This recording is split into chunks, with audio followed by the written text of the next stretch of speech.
disperse immediately or you will be subject to arrest. Do it now. A boss ain't nothing but a thief on a time loan. 128 bit war, you play Nintendo. On some shooter, so put the bridge down. Don't feed us to the killer bees. We get what we deserve. Like bury me with my MP3s. Write my manifesto in 72 DPI. Life's just a game. You got cheated, never learn.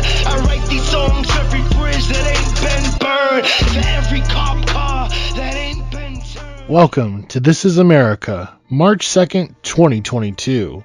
On today's episode, first we bring you an anarchist critique of Biden's State of the Union address. We then present an interview with long-term anarchist organizer and so-called Canada Jaggi Singh, who speaks about the recent counter-demonstrations which took place against far-right convoy protests in Ottawa and beyond. While this interview is about a week old, it offers some clear insights for those in the so-called US, as another round of far-right convoy protests is being organized as we speak. A fair warning though, this interview contains a lot of cursing. We then switched our discussion where we discussed the Ukraine, how police in Florida attempted to brand someone arrested outside of a rally in support of far-right J6 defendants as a member of an Antifa sleeper cell, and much more. Let's dive right in.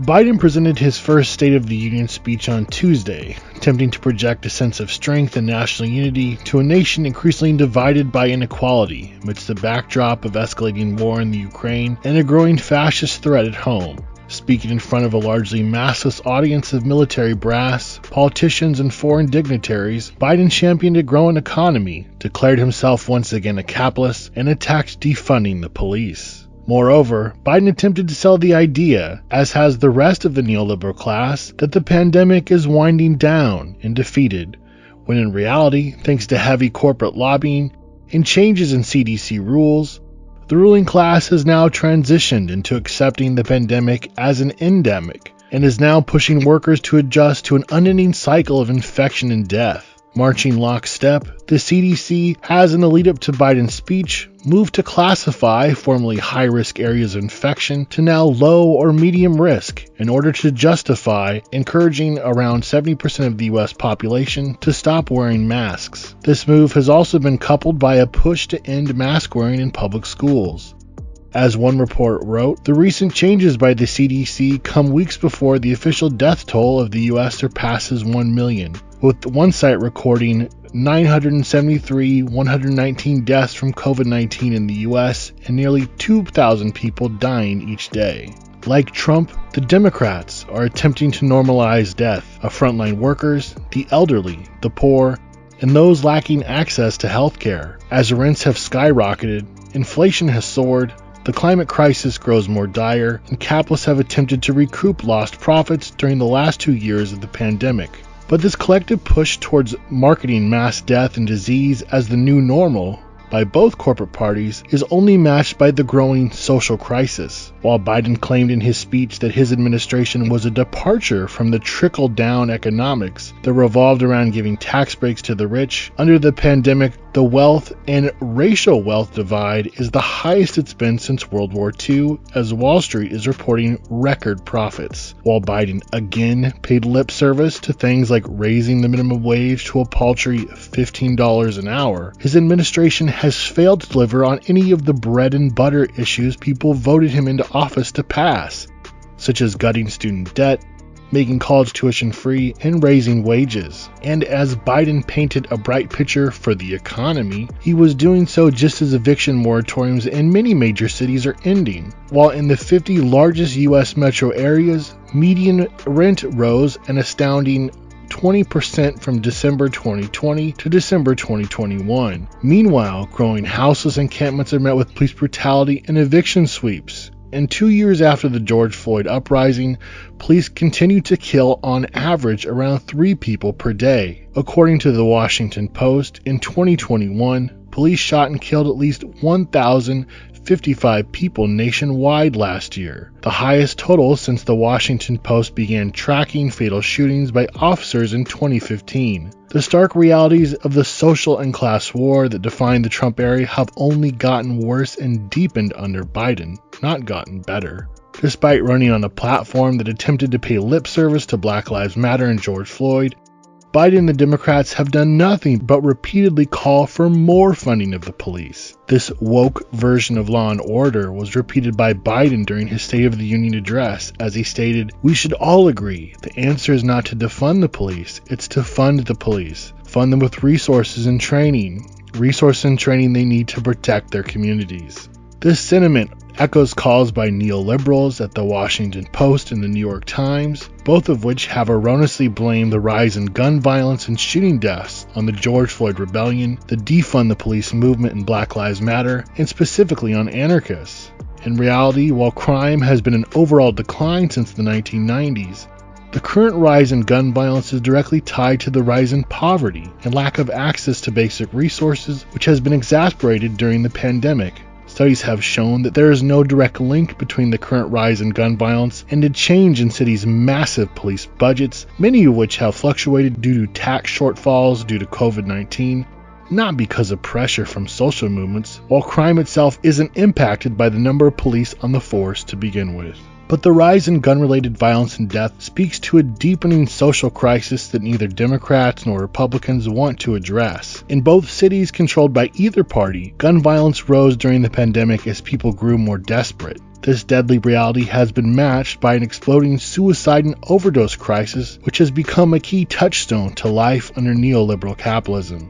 But in the face of this reality, Biden's solution is to double down on the role of the cops. In regards to fighting the opioid pandemic, he stated, "Stop the flow of illicit drugs by working with state and local law enforcement," and touted a plan to hire more teachers, seemingly oblivious to the fact that so many have quit due to the unsafe working conditions his administration is helping to enshrine. Turning towards social media, Biden called to hold platforms accountable by strengthening regulations. This shows a clear pattern. According to Biden, the solution to deepening crisis is to be found within the state itself and implemented through police orders. Such a position does nothing to address why these problems are arising to begin with. It presumes that all social ills can be combated through government programs rather than by fundamentally changing the power relations of our stratified society.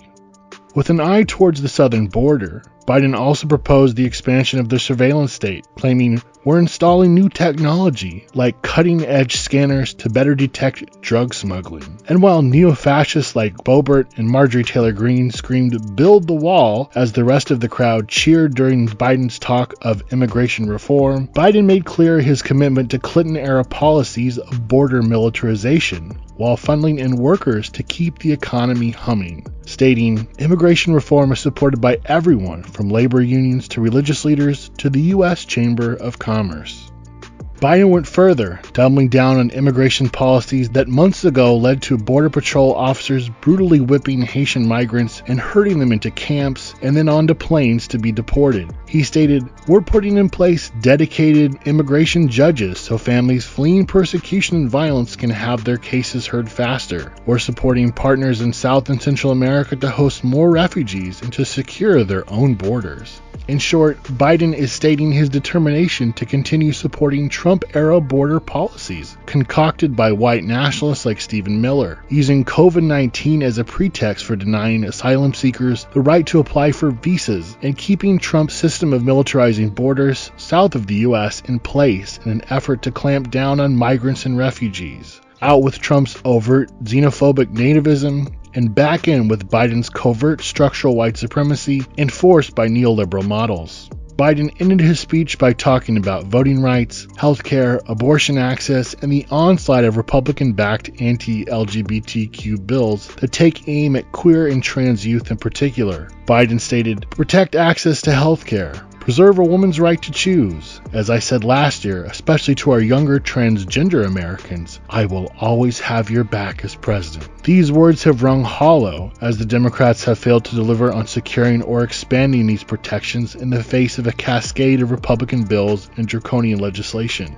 But perhaps the most important thing about Biden's speech was what he didn't say. Only mentioning climate change twice in passing, once to call for tax credits to weatherize buildings, and again for economic competition with the rest of the world, particularly with China, he largely understated the crisis looming ahead of us. He did not acknowledge the climate emergency as a fundamental threat facing humanity and the continuation of life on this planet. He simply put a green window dressing on the same old economic nationalism that Trump has touted over the past 4 years. Ironically, on the same day as Biden's speech, the Associated Press, hardly a bastion of anti-capitalist sentiment, wrote on yet another released UN climate report, "Deadly with extreme weather now, climate change is about to get so much worse. It's likely going to make the world sicker, hungrier, poorer, gloomier, and way more dangerous in the next 18 years, with an unavoidable increase in risks," a new United Nations science report writes. And after that, watch out. Hardly a friend to the environment, Biden has already signed more drilling permits on public land than Trump, and also backed highly contested projects through native land such as Line 3, projects which have paid off local law enforcement for their role in suppression of grassroots resistance movements. Lastly, Biden made no mention of the January 6th attempted coup by Donald Trump and his supporters, both in the Republican Party and various far-right paramilitary groups. There was no discussion how the GOP is pushing to repeat the same game plan against a backdrop of attacks on voting rights and removing people from the rolls in mass numbers. There was no mention of the wave of far-right acts of murder and terror, which have only continued under Biden's presidency, from bomb threats against historically black universities, a white nationalist killing spree in Denver, the recent deadly far-right mass shooting in Portland, white supremacist plots to attack mosques and the power grid, waves of attacks and intimidation by groups like the Proud Boys across the US and beyond. This is to say nothing about the continued embrace of white nationalists, QAnon, and anti-Semitic conspiracy theories by the Trumpian wing of the GOP, which were on full display last week as various elected Republican officials joined with neo-Nazi trolls at a white nationalist conference in Orlando, where the leader of the alt-right Groypers declared it was good that Putin was like Adolf Hitler. Like Trump, Biden is largely weak and vastly unpopular. Pushed into office not because of his popularity, but because he simply wasn't the other person. Biden's proposed solutions to vast problems, as Politico wrote, was, quote, arguing for the passage of a grab bag of legislative proposals unfamiliar to most of the audience, and whose prospects range from slim to none at coming to fruition. But moreover, what Biden is selling is that neoliberal statecraft and policymaking, as opposed to class conflict and autonomous organizing, will address the vast inequalities, structural problems, and deepening crisis which has only grown under the last year of Biden's presidency. Biden's program and overall brand was always a return to normal. But not only is such a return not only possible, it also fails to address the growing threat of the fascist wing of the Republican Party, which is becoming increasingly insurgent and bloodthirsty. If the pandemic has taught us anything, it's that despite promises by politicians to address this or that crisis, we are on our own. As COVID-19 continues forward and we hurtle further into climate chaos and the possibility of global military conflict, the future of humanity will continue to depend on our ability to organize, act, and defend ourselves, the earth, and our communities, not in the half-baked promises of politicians who helped get us into this mess in the first place. My name's Jaggi. I'm based in Montreal, and I'm with No Borders Media, and I've been active as an anti-authoritarian, anti-capitalist, anti-colonial organizer, activist in the Canadian state for about 20 years. Awesome. Thank you so much for joining us. Well, let's just kind of pick off, I guess, where the last interview we did kind of like stopped, which is like right before the demonstrations last weekend happened. Just kind of give us your take, like what all happened last weekend and how does this change things? Well, the weekend before, when the so-called Freedom Convoy, which is a far-right effort, and we can get into that later, but when that far-right convoy came into Ottawa, it's fair to say that everyone was taken by surprise by the fact that it ended up staying for so long with police collusion and complicity. Rigs set up and an occupation set up their GoFundMe, which eventually got shut down, but they're still funding otherwise, was raising millions of dollars.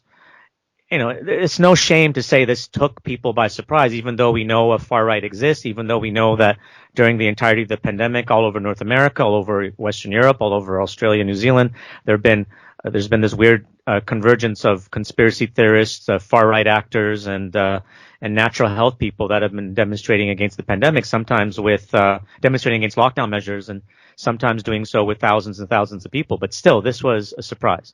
And they were entrenched. And, it was like, what are we going to do? What are we going to do? And in talking with comrades before some of these actions took place, there was this sort of debilitating argument being used by some folks that it wasn't safe to protest, or this lingering idea that somehow the cops and the state will take care of it. All things that are pretty antithetical to an anarchist position, but also pretty antithetical to any sort of effective position. And so you had to confront that idea that, it's not safe to go out. And one point I made to a comrade of mine, when I heard about that argument was, what's not safe? Not doing anything. And I totally understand that there's different levels of risk for people, and we need to take into account that these far-right mobilizations will target people who are gay and trans and people of color and indigenous. But, we take into account what the risk is, and we try to meet it, keep taking into account that there's all kinds of roles that people can play behind the scenes and on the front lines. So that's sort of where people are at. What do we do? In Montreal, we've been kind of lucky, I guess, insofar as the convoy wasn't planning to come through here. The Quebec Solidarity Action took place in Quebec City, which is perhaps a little bit more fertile ground for the far right than Montreal is. But we heard that the conspiracy theorist types and the Freedom Convoy supporters were going to do a protest and then head over to Ottawa at not one of their usual locations. Instead of in downtown Montreal, they're moving up to a park that's, beside a mainly immigrant neighborhood. I think the main reason they chose that park was it's also close to the Trans-Canada Highway, so that their cars and trucks could head over to Ottawa. So we had to decide if we're going to do something. And, to sort of go back a bit, for the last 18 months to 2 years, there have been these anti-lockdown, anti-mask, anti-vaccine, anti-government style protests happening in every major city. We know that. And, if it was just the far right, I think we would have come out and tried to shut them down. But it wasn't just the far right. It was all kinds of people. So we were, the mobilizations never took place. So we're trying to find our legs now. And here in Montreal, we decided, let's try to do a counter demo. But we decided that about 24 hours in advance. And that decision was made by mainly, community activists in the neighborhood around this park that I was talking about. Similarly, in Ottawa, they had all kinds of debates. One of their counter protests that was supposed to take place, it did happen, but technically a lot of groups distanced themselves from it because they thought it was too premature and all of that.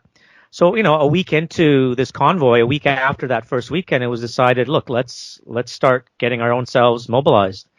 And that was that was sort of the factor here. And, to give you a sense of this, it wasn't just anarchists and anti-fascists that were thinking this. It's also pretty mainstream liberal folks that were pretty pissed off, that are now taking pretty seriously this far right threat. And, often the discourse is not the discourse that I would put forward, like a NIMBY discourse, and not in my backyard, or the inconvenience of it. There's often a classist element to it. But there's a good dialogue to have with those folks. And, the action we organized here in Montreal had that dialogue. And we said, look, let's concentrate on the message of exposing the far right, saying to people that are anti-vaccine mandates or anti-vaccine passports that, look, you can have that position, but don't show that position or have that position while you're complicit with far right actors. Let's not be ashamed to, or let's not hide the fact that we're working class as well. We're an anti-racist working class. The front lines right now are women of color workers and other workers and all kinds of sectors of the economy that are invisibilized. Let's get out there and also denounce, Justin Trudeau and the Premier of Quebec. There was a major far-right politician, a guy by the name of Maxime Bernier, who was the featured speaker at this rally that they did in Montreal on our counter protests of around 100 people. One of the chants we had that completely perplexed these folks that attended the other demo was, fuck Bernier, fuck Legault, fuck Justin Trudeau. In other words, we were really making clear that we don't have any common cause with Justin Trudeau or François Legault, the Premier of Quebec, and definitely not with the far-right racists like Maxime Bernier. But the reasons why we oppose Trudeau and Legault are a lot different than those folks who are simply fixating on vaccines and lockdowns. So that's a little taste of where we were at. And of course, that ended up being in solidarity with what was happening in Ottawa. one interesting thing about the Montreal action, just to talk about the cops a bit, they mobilized the riot police like they always do in Montreal. And the riot police were mobilized basically to kettle us, 100 people, at a counter protest. So we weren't trying to like shut down their demo. We couldn't anyways. We were only 100 folks versus about 2,000 to 3,000. And of course, that 2,000 to 3,000 were not all far right racists. Far from it. They were just, regular folks who, are upset about the vaccine. Probably many of them have, whatever, homophobic and racist attitudes. But, it's a kind of crowd you'd handle differently than, an obvious Proud Boy / Soldiers of Odin / Storm Alliance style demonstration. So, those cops kettle us. A lot of those riot cops that were the most active and tried to kettle us had the thin blue line patches on. So, another way to expose the cops here, and a real exposition of, what we know as the three-way fight, that we're not only up here against up against the fascists and the far right racists, but also up against the ruling class and the state. And that was something that was, really useful to interact with more liberal-minded comrades and friends. And the other thing really is something that I think is, maybe could be more widespread, is this idea of everyday anti-fascism, like the idea that if you're not an anti-fascist, then what the fuck are you, right? Like anti-fascism can be a very unifying thing, especially when, again, more mainstream liberal progressive folks are recognizing that this is a threat. I mean, a lot of us have been talking about this for a while. Definitely since 2015, 2016, but a lot of these other folks are recognizing this because of how enabled the far right has become in the last couple of years, particularly up here in Canada. Yeah, it's fascinating. We've been getting like a flood of comments from a lot of people that support the Convoy on social media, and it's funny that it seems like the crux of their kind of pushback is that this is not a far right mobilization, or not everyone is far right, which is an interesting perspective. And then it's like, oh, so you support the government then? How can you be anti-authoritarian or anarchist? If you don't support this thing, then obviously you must support the state. Yeah, and that's an argument worth addressing, for what it's worth. So the so-called Freedom Convoy, the leadership and key organizers are part of the far right, and including the racist far right ecosystem here in Canada. There's just no doubt about that. I mean, you can name the players in this, and so that's the leadership, and that's also key organizers, key on the ground organizers. People who've expressed white supremacist attitudes and Islamophobic comments, and these are only the things that we can discover. So that's a point. But it's also a point to say that not everybody there would identify with that. They're fed up with the lockdown. They have anti-vaccine views or vaccine-critical views. They like being a part of a party atmosphere, honking trucks and the rest of that. It's just part of the atmosphere. So, you got to acknowledge that as well. But the point that I was making to the few folks that I was dialoguing with, because in Montreal this past Saturday when we did our counter-protest, there was a part of the counter-protest before the riot cops showed up where we're just mingling with them, right? These Canadian flag holders. And I would kind of make this argument with them. I'd be like, look, the real problem here isn't unvaccinated people. I agree with you that we should stop fucking blaming unvaccinated people for the health crisis, like especially when the vaccine rates here in Canada are approaching upwards of 90%. The real issue isn't blaming other people. The real issue is the underfunding of the healthcare system by neoliberal capitalism. And a lot of these people would say, yeah, right on, I agree. And then the next point I make is, but why are you expressing that point of view with far right people? And the reaction I would get would be either denial, that's not true, and even if I give them the facts, they just wouldn't believe it, or it doesn't matter, right? And both positions are untenable, obviously, but that kind of dialogue still has to happen, right? Those people need to know that. I don't think we should write them off. But there's a way of doing it. And one way we were trying to do that in Montreal was by having that clear message and having flyers that put out that message that we are anti-Trudeau, we are anti-Legault, we don't support the government. We also don't want to give up that word freedom. And what we said here in Montreal was, freedom goes along with social justice and solidarity, right? Like that freedom is part of that. It's not isolated from that. And obviously we can say other things, but when you're in a demo situation, you got to make it a quick, clear argument. So it is worth addressing that. And so a lot of people are just perplexed. And definitely, Justin Trudeau and Francois Legault, the premier here in Quebec, and other political leaders haven't helped the situation because they're weaponizing the situation for their own political aims. Okay, that's not a surprise. They're politicians, right? But Trudeau's been said. I mean, technically, he said that some of the people who are anti-vaccine are racist and misogynist, right? So that is technically true. Of course, that's being portrayed by the far right and other people as Trudeau saying that everybody who's anti-vaccine or critical of vaccines, and obviously they're going to say not just critical of vaccines, but against vaccine mandates and against vaccine passports, which is a legitimate argument to have, that they're also racist and what have you.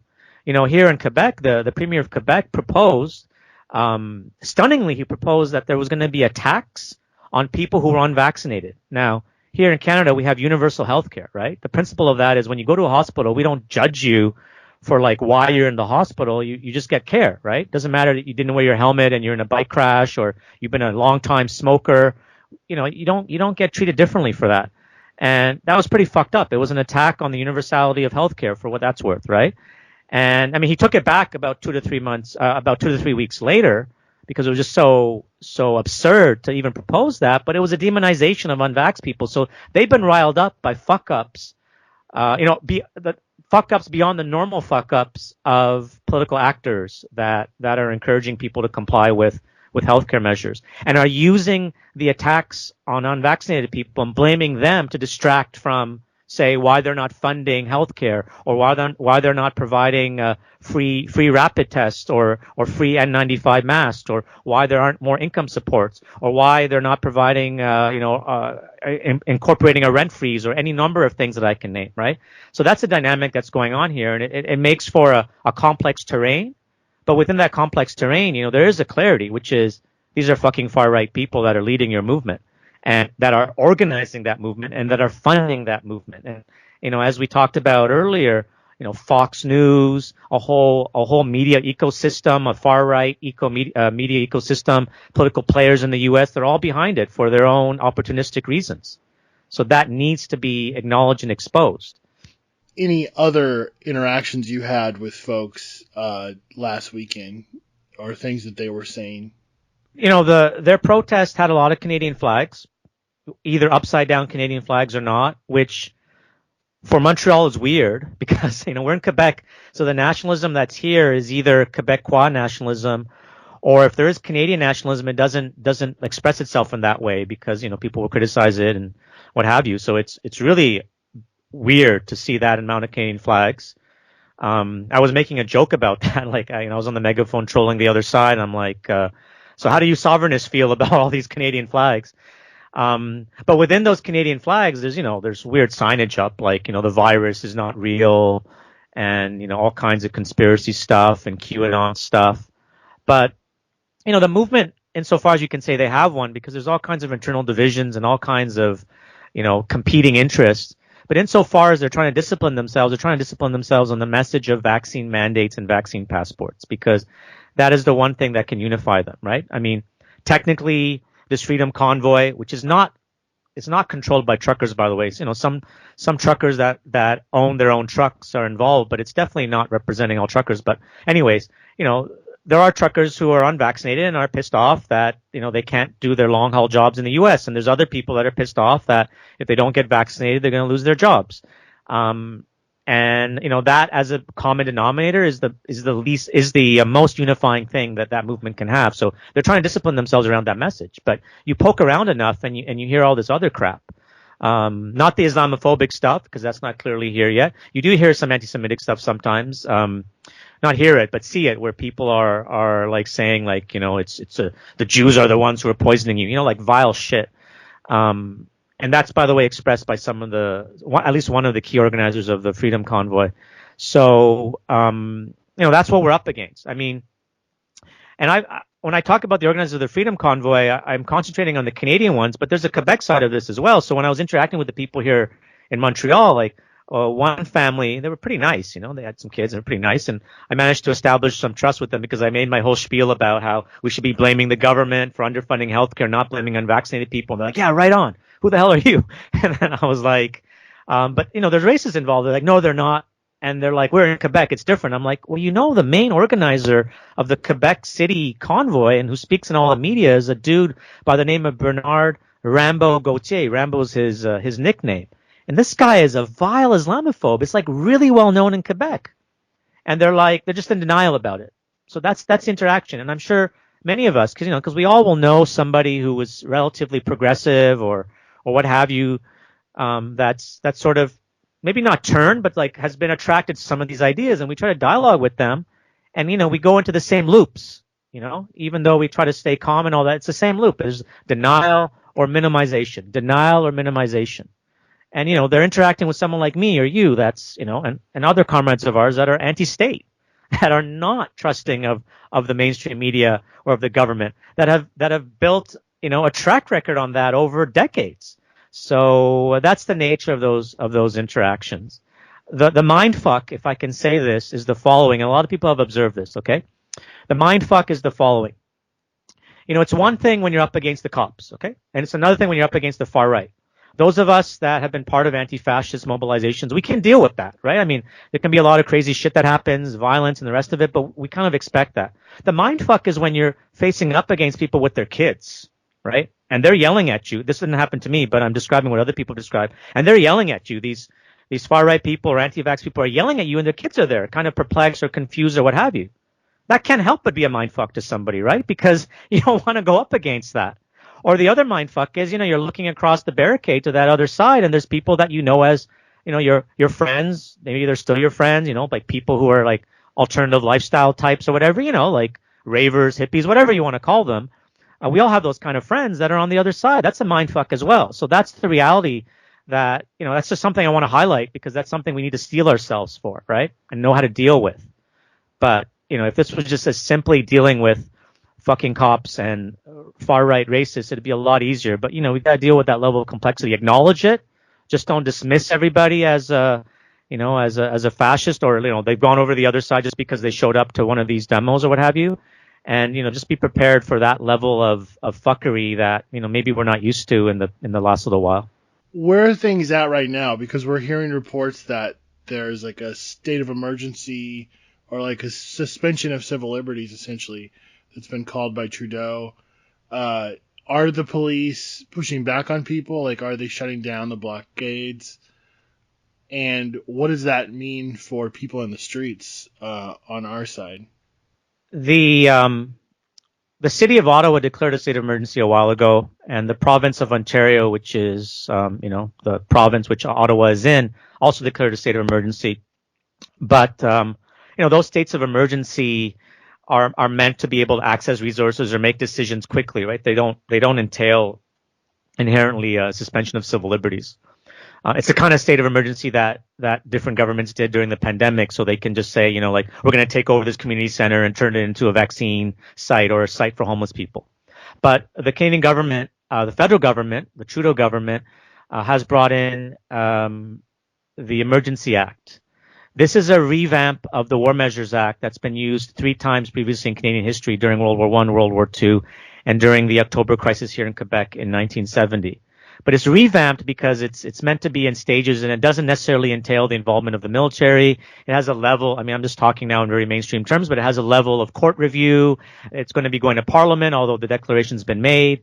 So, the kinds of powers that they're asserting are going to be that, for example, one big logistical fuck up in Ottawa and elsewhere as well, including Coutts, Alberta, where they had a border blockade that went on for about 2 weeks. It's now over, but the big logistical problem that the state was having was nobody would tow these trucks. That is that, there's a limited number of towing companies that have the capacity to tow big rigs. A lot of them know the truckers or what have you, and a lot of them were too afraid to do so for a variety of reasons, including, like they're going to get threats or they're friends with other people. They just didn't want to do it, so they weren't doing it. And the cops don't have enough of their own tow trucks, or if any. So one emergency thing that this act does is say we can commandeer these towing companies. Like, they have to do it, and if not, they're going to be fined. That kind of stuff. And yes, it can mean, suspension of civil liberties. They're declaring zones of Ottawa to be no-go zones. They're going to passed out flyers saying you're now in an illegal zone, and that can give the cops the right to go in and arrest people and what have you. But it is like it is great. There's a gradation, right? So it's not quite like the War Measures Act. I just want to say that all factually, right? So that what the far right and what the supporters of the convoy are saying, and including the far right media and Fox News is saying, is there's a bit of a counter propaganda to that. But I and other anti-authoritarians and anarchists that I know, and many liberals that I know, are opposed to the imposition of this. This is fucked up. It's political theater by Trudeau, similar to the political theater that he was practicing earlier when he's telling people that if you're not vaccinated, that's the problem. It's the unvaccinated that are the problem, etc.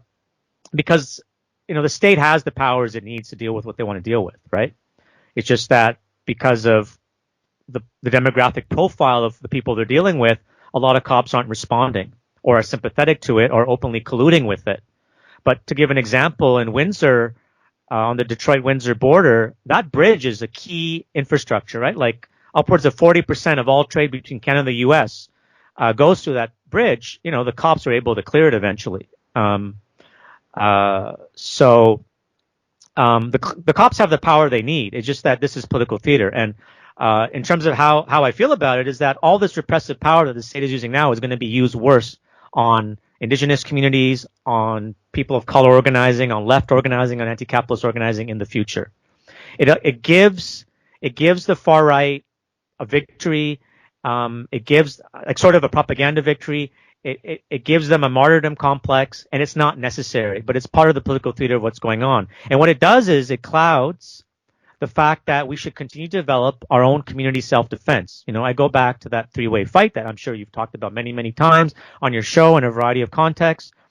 We keep ourselves safe. We need to build that capacity. There's an enormous awareness now by, non-radicals, but, people who are sympathetic to our point of view that, we keep ourselves safe. We need to get out there and do blockades. We need to get out there and do shit. Like, obviously, we can't remove rigs. But, we need to develop that capacity because the state will do what the state does. So it's highly problematic that was brought in, but it isn't as if there's soldiers on the streets of Ottawa right now and all of that. And I think one aspect of this that's worth exploring a bit is the following. It's not for me to speculate about what the state might do or not, because I don't know. I don't have any inside knowledge. But through mainstream media reports, it's pretty clear that one thing they're going to focus on is funding.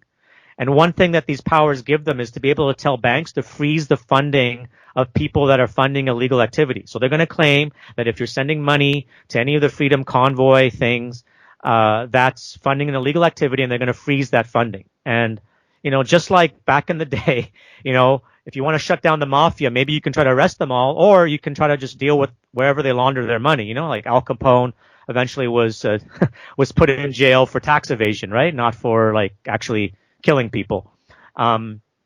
So similarly, maybe that they might have a shrewd thing here, which is that if we can just cut off their funding, there could be attrition here, because clearly this money helps them keep this going. It takes thousands of dollars to keep these rigs running. Like obviously not running like doing their loads across the country, because they're not doing that, but even the diesel fuel that's needed. These are families often. These are people that are getting money. Like I've seen, videos of like people handing thousands of dollars over, like far right people who are collecting money, handing it over to truckers saying, please stay, here's the money to do so. So if that's cut off to a significant extent, that that might play a role, and that might be something that's in the reasoning of why they're bringing this in. But again, to be really clear, this is not something to be supported by progressives and the left and anarchists. And not only that, but it should be opposed. Just like, we should have opposed, we have opposed other fucked up measures that the state has taken during this pandemic. Investigations that have come out, people have scraped basically the information that's been found in a lot of these websites where people have been donating money to, and you were saying that like 2/3 of the folks that have been donating have been like outside of Canada, largely US, a lot of like big donors, a lot of wealthy individuals. Do you just kind of want to say like what that means and what that makeup kind of points to? Before doing that, it's worth it's worth acknowledging that, the fact that that list was hacked and revealed publicly is an example of our community self-defense. You know what I mean? So it's not just, on the streets. It's that kind of stuff as well. So we keep ourselves safe, and by getting that kind of information, we can expose who's funding. And insofar as some of those folks care about, optics, these are some business owners and what have you, that's useful. So yeah, I mean, a majority of the people actually sending in money are from the U.S. Although, to be honest, I don't care. I don't care, right? Like, if we had a major progressive left-wing mobilization and a ton of people were sending us money from all over the world, I don't give a fuck about, that would be great, right? So I don't think we should get too caught up on that. Although it is telling that a lot of that money, like, for example, a U.S. tech billionaire gave about $90,000. The highest donation was $200,000, but it's unclear who made that donation yet, unless that information has been updated because it was still being processed. But there are property developers, there are landlords, there are corporate owners that have contributed. We know there's a far right out there, and there's the public far right manifested through certain politicians or certain political movements, but there's the money behind it. There's always been money behind creeping fascism. And so it's great to expose it. But at the same time, there are a lot of small donations too, and just to let people know, like, GoFundMe shut down that fundraiser under pressure, but this is the funding list through Give Send Go, which is a far right Christian funding site. They allow the Proud Boys in the US and other people that get shut down on the more mainstream funding sites to operate. But it's great that was revealed, and it does really expose who's behind it. But I don't have any juicy, funders yet, just some of your low key billionaire douchebags and millionaire douchebags. One of the things that was written about in the recent Crime Think piece, I'm sure you saw that I thought was really on point, it was saying, like, within the people that are mobilizing and protesting against the far right blockade, we've got to kind of think about too this sort of, like, they defined it as sort of a NIMBYism, like, not in my backyard, push that a lot of people have of, like, we've got to call in the military, or we've got to get the state to, like, recognize this. But there also seems to be a big turn in people kind of realizing that the government is basically allowing this to happen, and the police are sort of working, or at least acquiescing to the demonstrations. So there's a consciousness rising. There's a push to do things on people's own terms, like, we keep us safe, that whole sort of ethic. I'm just curious if you can kind of speak to that tension. Yeah, I mean, it's a useful tension because it means that there's some level of co-organizing and dialogue between a wide swath of progressive people, because we need numbers, we need to be out there. And, a part of that is just, their reflex is like, not in Ottawa, it's an inconvenience, the diesel fumes, the noise, and my position on that is just that, if you live in downtown Ottawa, there's going to be noisy protests. I mean, it's like, the whole gentrifiers in cities that are pissed off because there might be noise at night, in downtown areas. So, but, there's a dialogue around that, and, people are moving to the stronger arguments, which is that, there's harassment of folks that is happening because of this, especially young service industry people, who are masked on the job, at their Starbucks or Tim Hortons or whatever, and because they're masked, they get made fun of. And there's often a lot of sexist, homophobic, and racist harassment that's aimed at those folks. So that's something to talk about. And of course, just the broader threat of the far right is something to do. But I think that tension is useful. And obviously not everybody has the patience for that dialogue, but we need people who have the patience to have that dialogue. You know what I mean? Convergences and coalitions are how, our movements are stronger. The strength of defund the police as a movement potentially is that, you got reformists who aren't for abolition of the police, but they're like, they're funded too much. We got to take money away from them. And you got radicals like us who are abolitionists and like, we got to abolish the police. But, in the meantime, I don't mind taking away millions of dollars from their fucking budgets and putting it to useful stuff. And that's a convergence, right? So we need that similar kind of thing. I do think this Emergency Act and the fact that, a lot of those liberals will be like, okay, now the state might act. Maybe an outside police force will come in or because the police chief of Ottawa resigned, maybe they'll get serious about it. But there's a lot of people that learned a fucking difficult lesson, which was, yeah, the cops are not on your side and they're in collusion. There's a lot of ex-cops and ex-military that are part of the key organizers of this far-right convoy. I mean, personally, I'm just pissed off because you got like people who used to work for INSET. INSET is the Integrated National Security Team. It's anti-terrorism team here in Canada that was put together, and it was used during the G8 and G20 in Toronto, right? So you got these fuckers that were part of that ended up kettling and arresting and having tear gas and all kinds of crap aimed at, thousands and thousands of people who were resisting the G8 and G20 in Toronto. And now here they are 10 to 12 years later, claiming that the state is oppressing them when they were the state actors, who were complicit in all the shit that's happened before, including a lot of anti-Muslim stuff that's happened that the state has done. But, to go back to the heart of your question, that dialogue is a good tension to have. And you can see a progression in people's arguments instead of just, the simple NIMBYism, or saying, the cops are going to help us out and all of that. Or this sort of stereotypical polite Canadianism, which is that, if the government says you're going to do something, you should do it. So these people are all wrong, right? And obviously that's bullshit. That dialogue is starting to happen now, and it's happening outside of social media, which is good.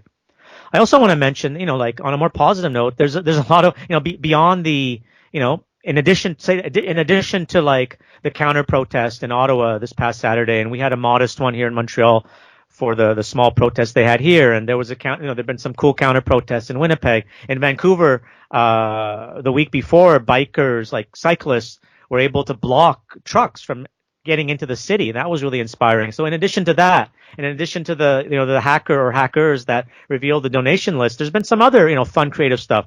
I don't know if you've heard of the Ram Ranch Resistance. Yeah, well, I've heard about it. There's been a couple articles, but yeah, walk us through that. Ram Ranch is a song. It's sort of a gay porn song about cowboys and sex. And a lot of other stuff. And this is just being used to troll the hell out of these folks, right? And it's hilarious. It's funny. It's witty. There was a Twitter thread that came out recently of like a journalist sitting in a chat with a bunch of the organizers, and basically there were so many people that were like either posing as far-right protesters and then trolling them, or just like people that had no idea what Ram Ranch was. Anyway, it was just hilarious. Yeah, it's funny. Exactly. And that's inspiring, and, to go back to the Ottawa one, because I think when you interviewed, the comrades from Punch Up Collective, that was just before their protest happened. Well, they succeeded in blocking an attempt by some of the trucks to get closer to downtown. They succeeded in doing that for 8 hours, and forced the trucks to turn back. Actually, it wasn't just trucks, and there were actually very few trucks. It was actually like vans and, just people trying to go to support the convoy, far-right people that are trying to go to support it. They forced some people to get rid of their decals, including racist decals, They started out as just a few hundred, organized behind the scenes, and they ended up being thousands, right?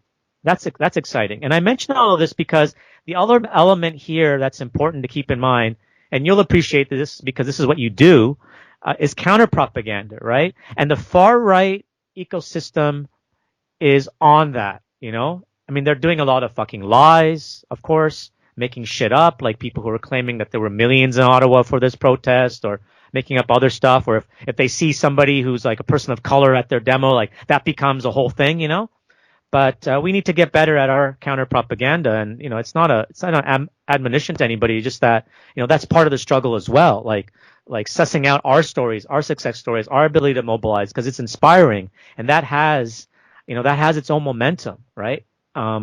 And so I'm mentioning these things, but we need to get it out there, and we don't have our equivalent of Fox News and all that, and we don't want to, but the other equivalents that we can have, we need to really take advantage of that and get the message out. For sure. I want to ask you where you think things are going in the next couple of days, because soon the next weekend's going to come up, and it seems like there'll be more people in town. But I wanted to ask you first, what do you think the wider repercussions for the Canadian state will be because of this, both in terms of a possible shift to the right, and also just the Conservative Party seemingly kind of opening itself up to these people, but also in terms of, I guess, on the left, more folks losing faith in the state and getting this taste of self-organization. In terms of that taste of self-organization, that needs to be sustained. And it might not, right? So a lot of those folks will go back to their habits, which is not surprising, right?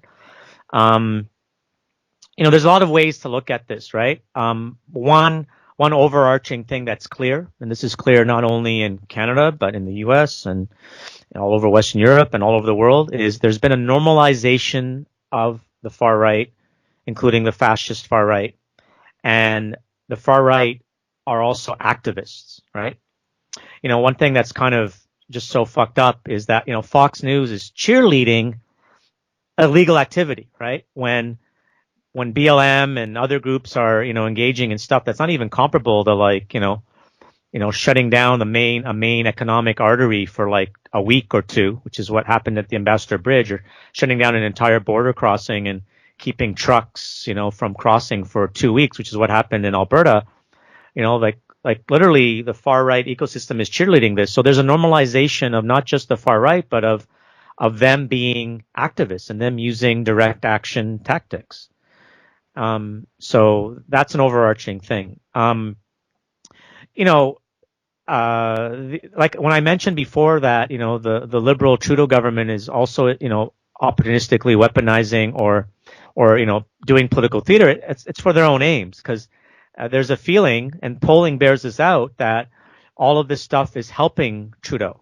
There's a feeling that, maybe he's in a minority government, so maybe he'll call an election, although I doubt he will, because he kind of got burned when he did it last time and he came back with a minority government. But, in terms of the electoral calculations, that might be more helpful to them. And, a divided electoral right wing, because the leader of the openly far right party here, the People's Party of Canada, the PPC, which is the political center, by the way, of what these far right convoys are, right? The leader is Maxime Bernier. He was a guy who was speaking in Montreal before they headed off to Ottawa.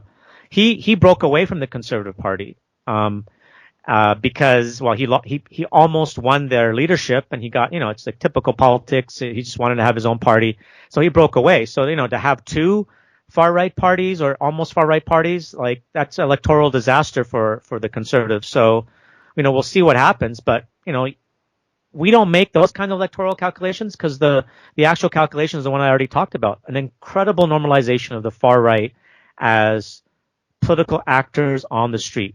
For the last 2 years, they've been part of these conspiracy theory, anti-lockdown, anti-vaccine protests.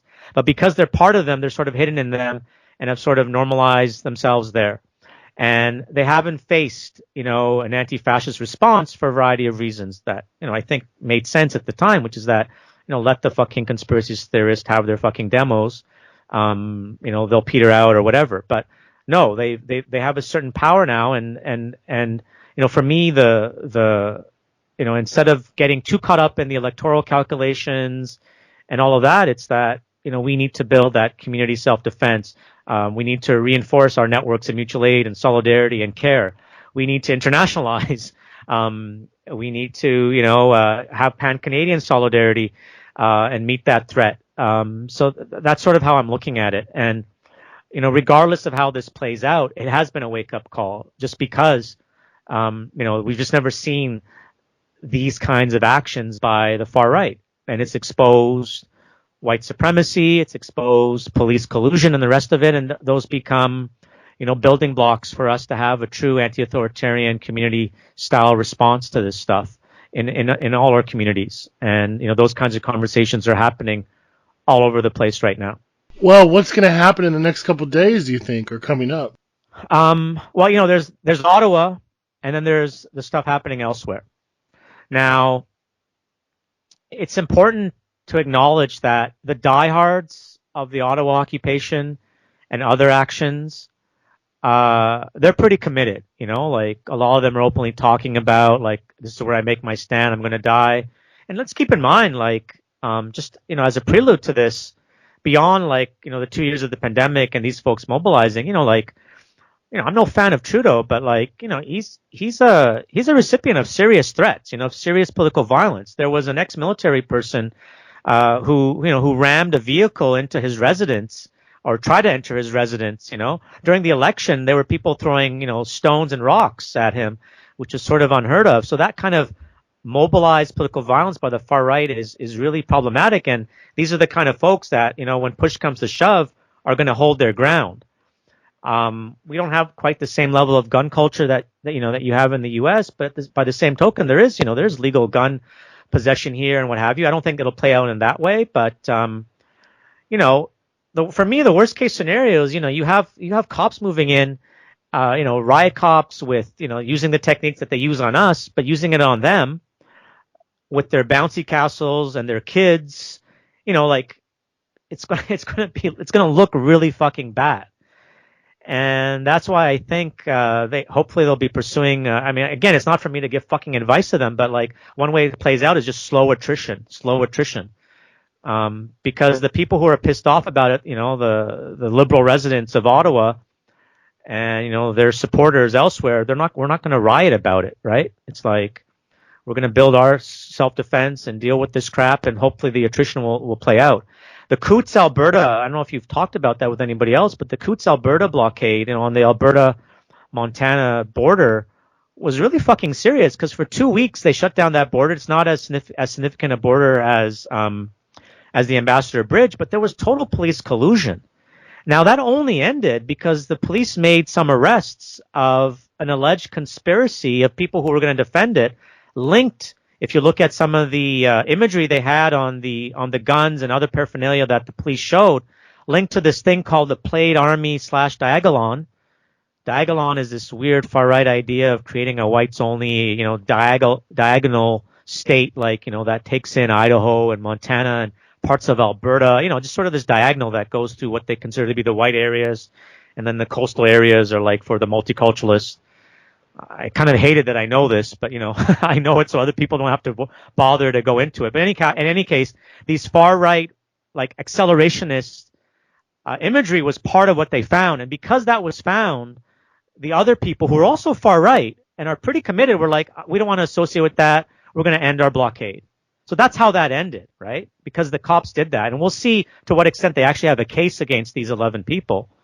Because, the cops also make up cases against the far right. So we'll see. But that's how that ended. Now, they have the power to shut down other border crossings, to decentralize. Around Ottawa, and this is something maybe you haven't heard of yet, but around Ottawa, there's staging grounds, where they have trucks parked in rural areas, with sympathetic farmers. One journalist tried to visit them, and they're really secretive about these locations. But they do allude to in their live streams and their videos about there being reinforcements coming in. One scenario that somebody mentioned a mainstream journalist mentioned in describing why it's difficult for the cops to move in is because they move in, and then they're surrounded by these people coming in. Now, I think it's important not to understate the threat that we're facing, including what they're doing in Ottawa, what the far right is doing in Ottawa, but it's also important not to overstate it. So I don't have any privileged knowledge, but these are the kinds of considerations that go into how the next few days will play out. In the meantime, we need to counter propagandize. In the meantime, when any of these convoy sympathy protests mobilize, we need to be ready for them. Ottawa is only 2 hours away from Montreal, so if there's going to be another big counter protest like the successful one they had last week, we should start considering those of us, within 2 to 3 hours driving distance to come in and reinforce. Toronto is the biggest city in Canada; it's about 4 or 5 hours away from Ottawa, and Montreal is the second biggest city in Canada, and we're only 2 to 3 hours away from Ottawa. So we can do those kinds of reinforcements. But these are the kinds of things that I'm mentioning, and I'm sorry for maybe the lack of coherence about how these next few days will play out, because it's just not clear. This is very unprecedented terrain. And I've kind of described what some of the worst case scenarios can be in terms of helping the far right to be more mobilized, for them to get more sympathy, etc. They've really, because they were able to establish themselves in Ottawa with police collusion, so that they've set up, sound systems and dance parties and bouncy castles for kids and playing hockey on the streets, basically creating this festival atmosphere. They have this counter propaganda that they're going to try to show. So it fits into their agenda to try to have a repressive response. And so, we'll see how it plays out. I've argued with some friends of mine who, comrades who've said, like the state had no choice, they had to do this because the Ottawa people won't budge.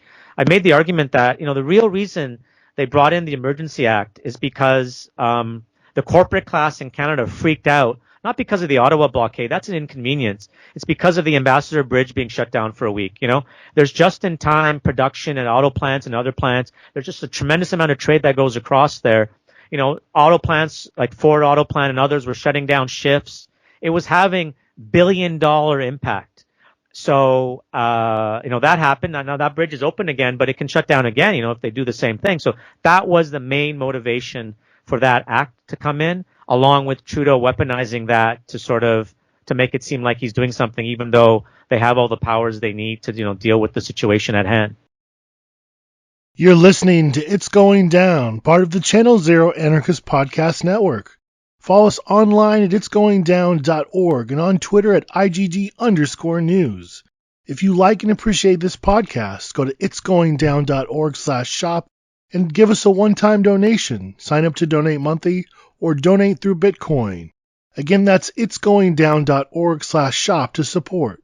And now, back to the show.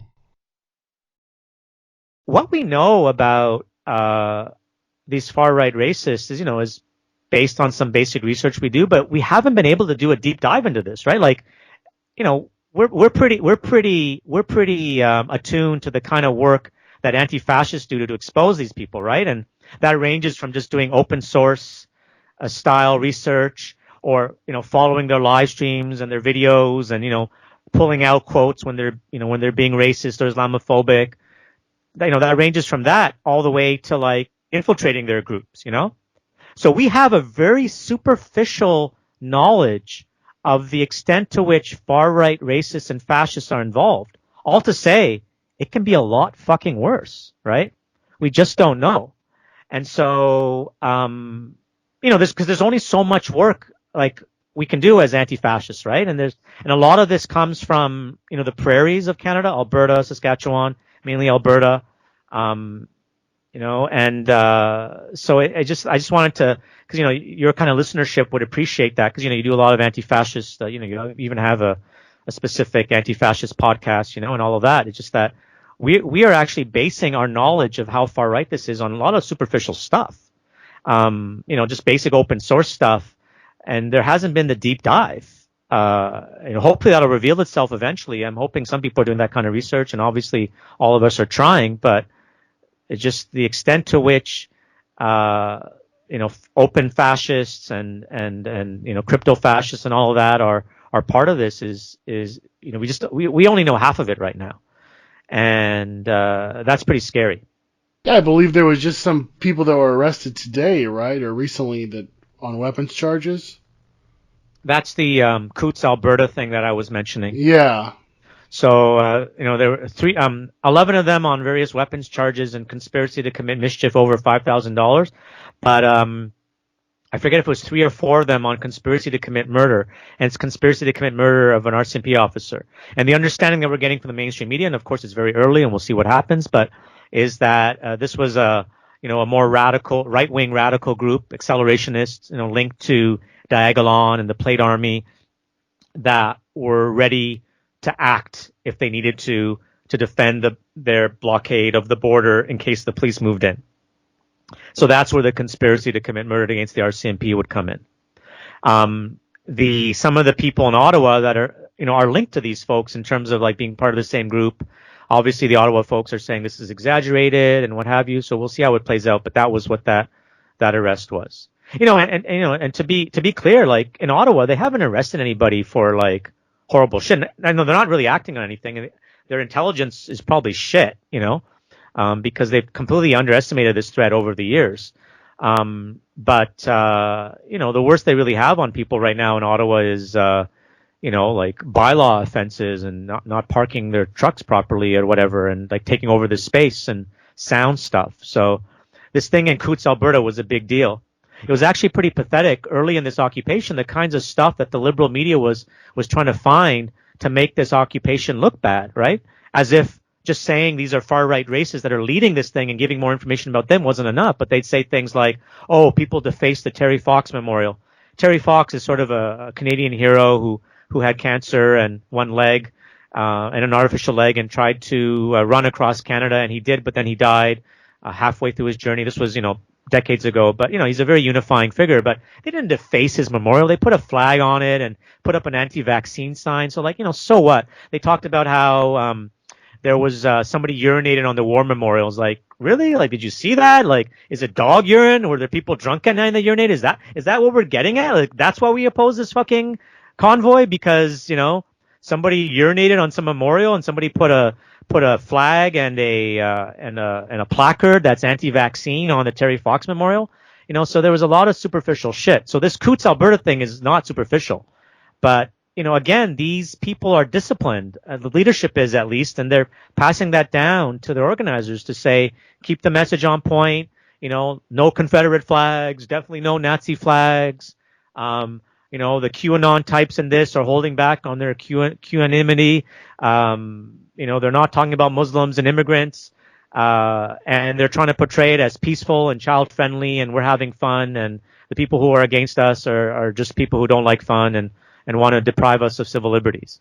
So I mention all that just to say that that's the kind of thing that we're up against with this convoy, and obviously the people imitating this convoy or this tactic worldwide, because there have been imitation rallies in Australia and New Zealand and France, attempts in the U.S., they're going to learn those lessons. They're going to try to get better with their optics. What advice would you give to people in the U.S.? Because it seems like these are definitely coming our way. You've been dealing with this crap, and it's honestly inspiring to read about, like the localized forms of resistance to the far right and just full-on fascism wherever it is. Whether it's people running as the National Alliance out of Philly, or whether it's the continued resistance in the Northwest, whether it's folks in Atlanta that are mobilizing all over the place, right? So I just want to, I hate to be in a position to give advice. It's just, like the understanding of everyday fascism and understanding of the three-way fight, that's well understood by folks down there, all over the U.S. and, keep on doing what you're doing on that stuff, whether it's the frontline mobilizations on the streets, whether it's the more behind the scenes care work and mutual aid work, whether it's the, online exposing and doxing and hacking. It's all part of that struggle. The only thing I can say that sort of comes to mind is that maybe some of those people, those far right actors in the U.S. will feel more enabled because of what happened up here and what is happening up here. Maybe they'll learn the lessons about optics, and their messaging, and sort of try to downplay the far right or the racist part of it, and play up the more unifying message of vaccine mandates or what have you. But the basics are there. We know that they're there. It's a matter of building our experiences, our capacity, our making mistakes together and learning from them and moving forward. And people down there have been doing that for on this specific threat for about a decade now.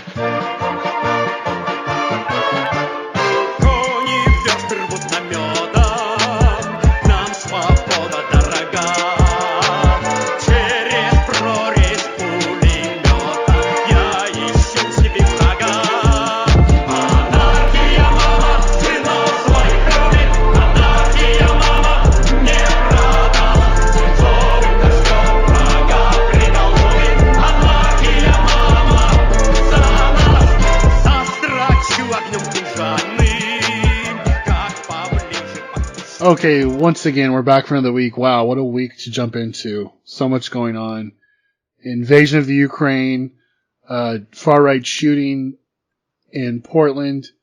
There are these convoy protests that are now spreading to the U.S. There's a lot going on. We're trying to get as much possible to you as we can. And let's kind of just jump into the situation with the Ukraine. So I'm going to, as people sometimes refer to me in the emails, the dumb one. So I'm going I'm going to prod you with basic questions. I mean, I'm going to be honest. Like, I've seen the CrimeThink articles that come out. They've kind of gone over my head. So I will be the person that kind of asks you to just kind of flesh this out for us. So I think for those of us that just have a visceral kind of understanding of what's going on, Putin bad, authoritarian type man in post-Soviet Russia, obviously done horrible things to anarchists and anti-fascists there. And then the Ukraine, which had an uprising like in 2014. And then there's some bad people there, fascist groups that have militias. Russia is invading the Ukraine right now. The United States with NATO is saying like, hey, don't do that. Explain the players. Explain why they are doing what they're doing. Break it down for us.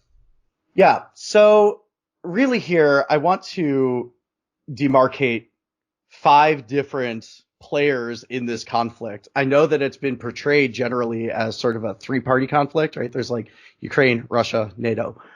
But in reality, we have to add 2 other sort of categories here, which are really relevant, which are the Ukrainian people, right? Not the Ukrainian government or the Ukrainian state or the Ukrainian military, but the Ukrainian people. The fact that this needs to be considered its own category with its own interests was raised by Ukrainian anarchists in a statement that they released, I think, today, where they were talking about why they were picking up arms to go to the front to fight against the invasion. And they were saying, like, we're not doing this for the Ukrainian government. We don't care about that. We're doing this for our neighbors. We're doing this for our family. We're doing this for our friends, right? Like, if Russia invades, we are all in danger. And so this is this sort of situation in which collective self-defense makes a lot of sense. And so they're approaching it from that position. And I think that's really important to mark that as a possibility, largely because so far, and this is not confined to just tankies, but kind of tankies and also your, quote, anti-imperialist crowd has been portraying this as this remarkably simplistic binary zero-sum conflict where there is good Russia and bad everyone that's not Russia, and Ukraine is full of Nazis. And really, if you don't support Russia, then you support Nazis, because in this argument, you have to take a side with some state or another.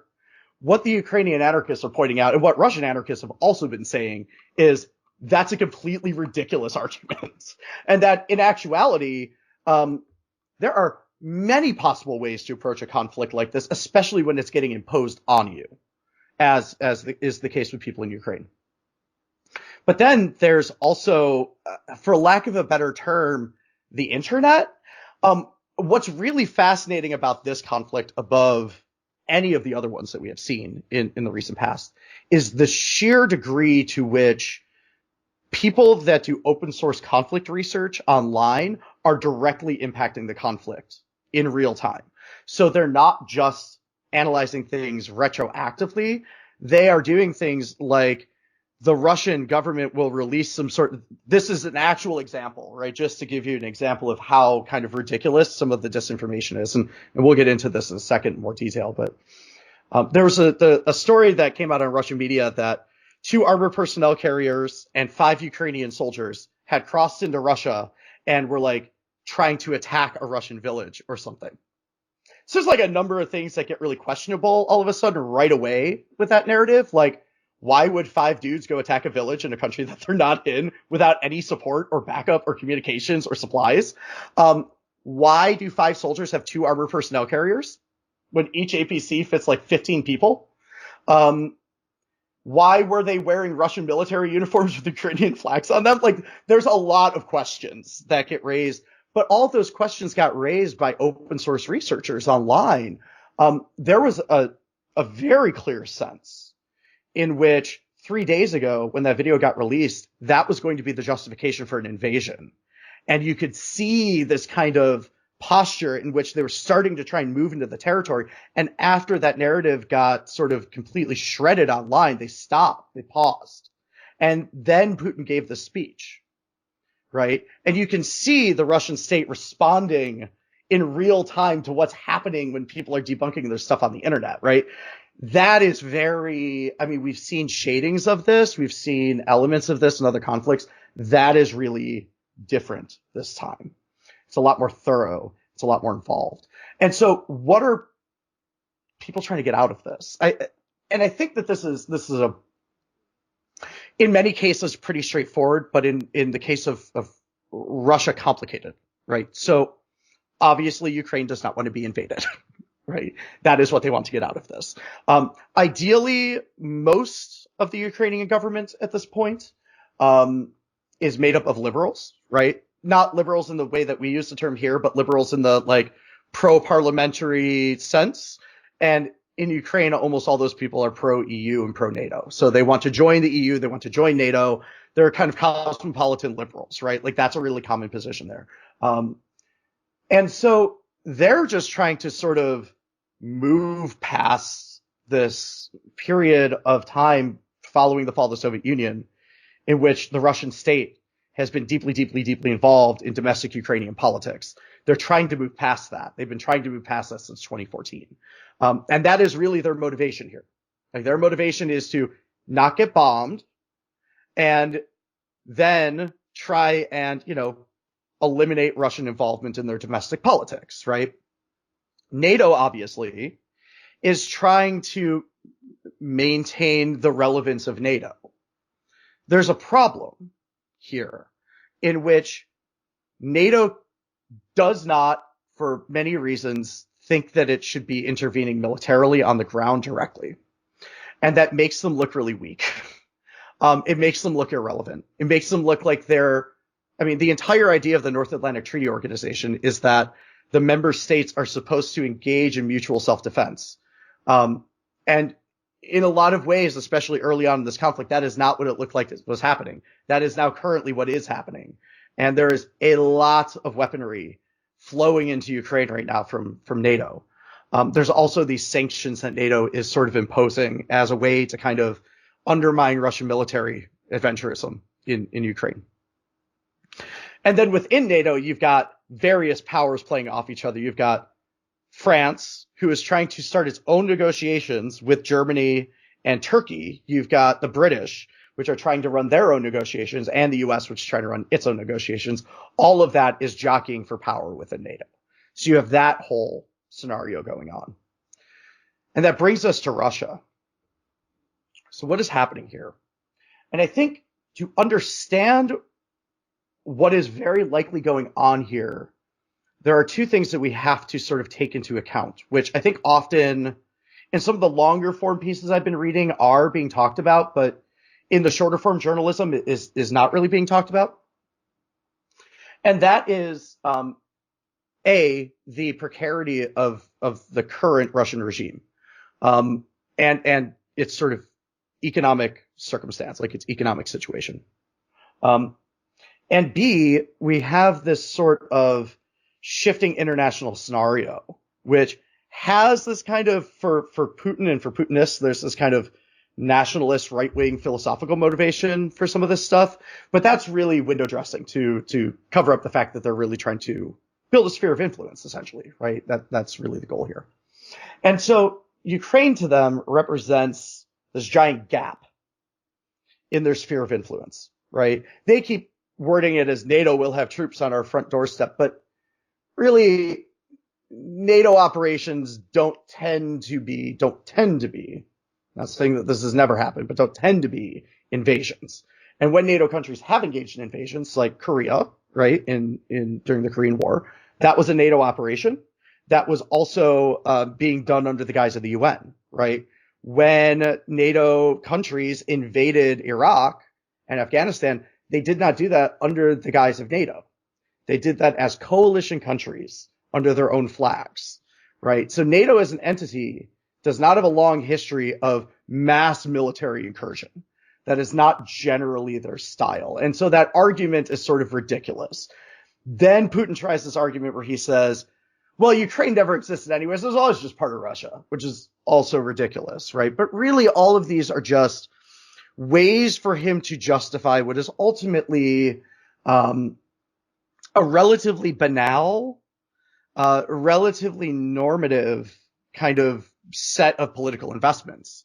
Now, that's the first kind of factor here, is that this is really about spheres of influence. And you can see this with China, for example, supporting the Russians, but not also at the same time and being critical. You've got the Turkish government now engaging in negotiations with the Ukrainian government to potentially help intervene against the Russian invasion, right? The Turkish government's always trying to build its own sphere of influence. So you have all of these sort of structures kind of playing off each other.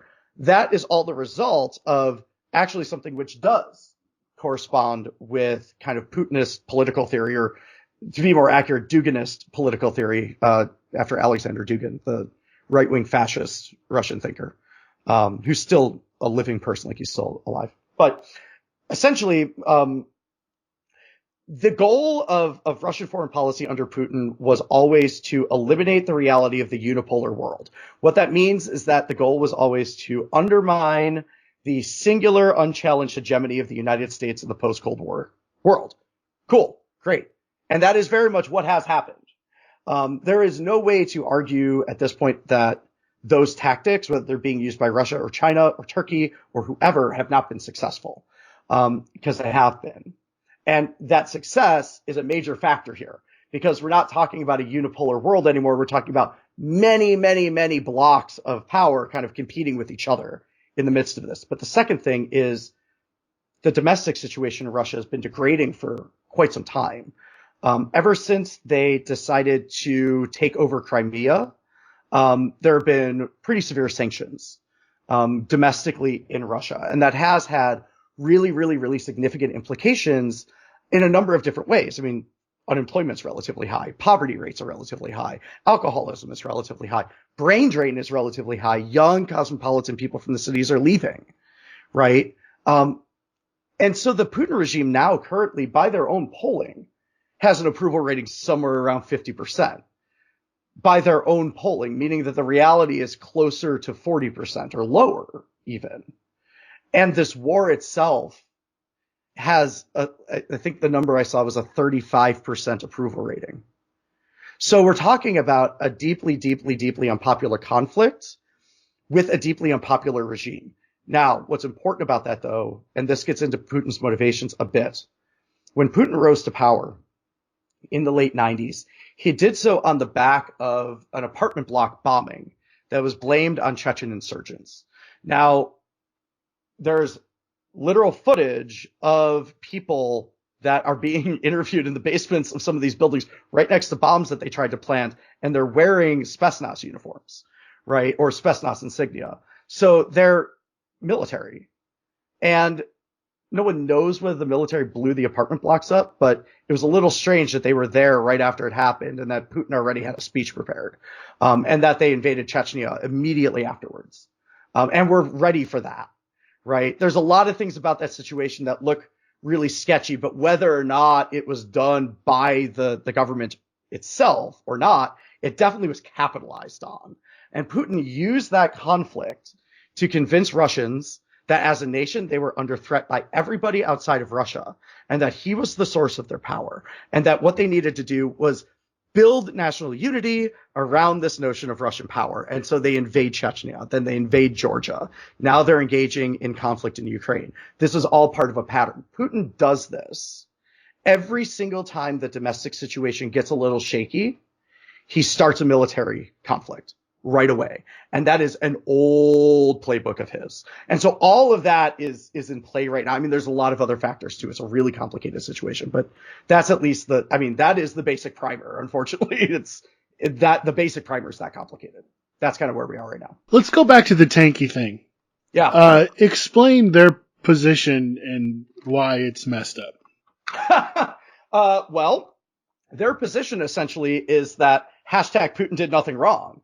More or less. And that's always their position. Their position. And why do they like Putin? I mean, it's not like he's... That's a wonderful question. I don't know. I think, this really involves like getting into the mind of tankies, which I never really was able to do very well. But it seems like what's happening here is that in that world, and I've seen shadings of this in certain sectors of the anarchist world too. So like, this is something we all need to be aware of. But In this discourse, the core foundation of this discourse is that the entirety of the world is organized around a zero-sum game between the United States and everyone trying to oppose the United States, and that people trying to oppose the United States are good, and that the United States is bad, and that everything that's bad that happens in countries that are trying to oppose the United States is really a CIA plot.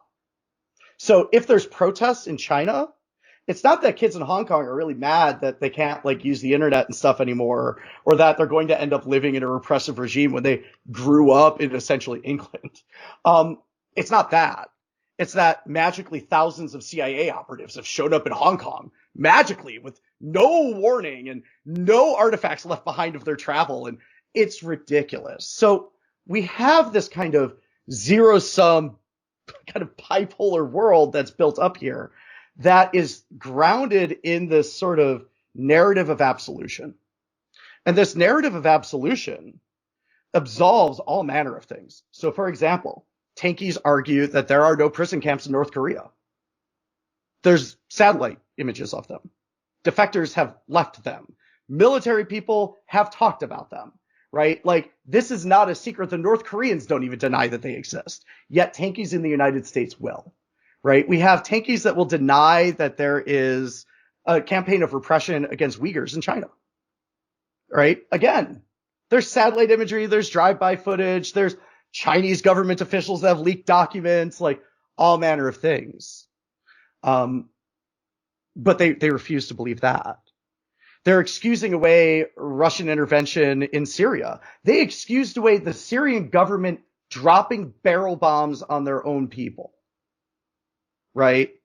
This is genocide apologetics. And I would even say that that's not even strong enough.